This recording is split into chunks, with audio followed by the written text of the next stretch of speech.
आज भी पेट्रोल और डीजल की कीमतों में इजाफा किया गया है। दिल्ली में फी लीटर पेट्रोल और डीजल की कीमतों में 80 पैसे का इजाफा किया गया, जिसके बाद दिल्ली में पेट्रोल 101 रुपये 81 पैसे जबकि डीजल 93 रुपये 7 पैसे फी लीटर हो गया है। वहीं मुंबई में फी लीटर पेट्रोल की कीमत में 84 पैसे का इजाफा किया गया है। अब मुंबई में फी लीटर पेट्रोल 116 रुपये 72 पैसे से मिल रहा है, जबकि डीजल 100 के पार चला गया है।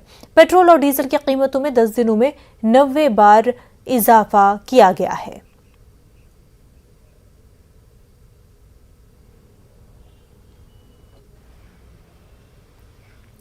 दिल्ली के वज़ीर-ए-आला अरविंद केजरीवाल की रिहाइशगाह पर हुए एहतजाज मामले में आम आदमी पार्टी ने दिल्ली हाई कोर्ट में अर्जी दाखिल की है और पूरे मामले की एसआईटी जांच की अपील की है।